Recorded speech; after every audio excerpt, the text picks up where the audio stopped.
بسم اللہ الرحمن الرحیم۔ السلام علیکم۔ حضرت عمر بن خطاب رضی اللہ تعالیٰ عنہ بیان کرتے ہیں، ہم ایک روز رسول اللہ صلی اللہ علیہ وسلم کی خدمت میں حاضر تھے کہ اس اثنا میں ایک آدمی ہمارے پاس آیا جس کے کپڑے بہت ہی سفید اور بال انتہائی سیاہ تھے۔ اس پر سفر کے آثار نظر آتے تھے، نہ ہم میں سے کوئی اسے جانتا تھا، حتیٰ کہ وہ دو زانوں ہو کر نبی صلی اللہ علیہ وسلم کے سامنے بیٹھ گیا اور اس نے اپنے دونوں ہاتھ اپنی رانوں پر رکھ لیے اور کہا، محمد صلی اللہ علیہ وسلم اسلام کے متعلق مجھے بتائے۔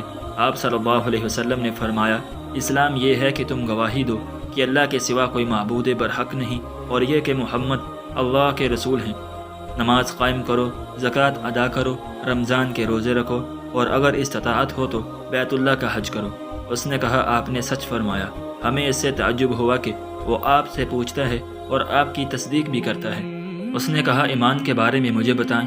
آپ صلی اللہ علیہ وسلم نے فرمایا، یہ کہ تم اللہ پر، اس کے فرشتوں، اس کی کتابوں، اس کے رسولوں اور یوم آخرت پر ایمان لاؤ اور تم تقدیر کے اچھا اور برا ہونے پر ایمان لاؤ۔ اس نے کہا، آپ نے سچ فرمایا۔ پھر اس نے کہا، احسان کے بارے میں مجھے بتائیں۔ آپ صلی اللہ علیہ وسلم نے فرمایا، یہ کہ تم اللہ کی عبادت اس طرح کرو گویا تم اسے دیکھ رہے ہو، اور اگر تم اسے نہیں دیکھ سکے تو وہ یقیناً تمہیں دیکھ رہا ہے۔ اس نے کہا، قیامت کے بارے میں مجھے بتائیں۔ آپ صلی اللہ علیہ وسلم نے فرمایا، مسئول اس کے متعلق سائل سے زیادہ نہیں جانتا۔ اس نے کہا، اس کی نشانیوں کے بارے میں مجھے بتا دیں۔ آپ صلی اللہ علیہ وسلم نے فرمایا، یہ کہ لونڈی اپنی مالکہ کو جنم دے گی، اور یہ کہ تم ننگے پاؤں، ننگے بدن، تنگ دست بکریوں کے چرواہوں کو بلند و بالا عمارتوں کی تعمیر اور ان پر فخر کرتے ہوئے دیکھو گے۔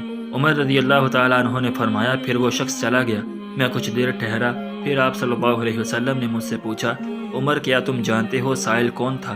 میں نے عرض کیا، اللہ اور اس کے رسول بہتر جانتے ہیں۔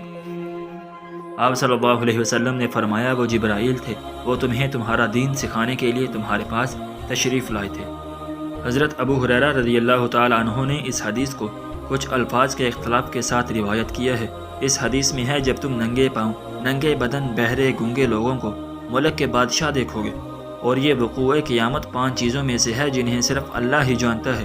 پھر آپ صلی اللہ علیہ وسلم نے یہ آیت تلاوت فرمائی، بے شک قیامت کا علم اللہ ہی کے پاس ہے اور وہی بارش نازل کرتا ہے۔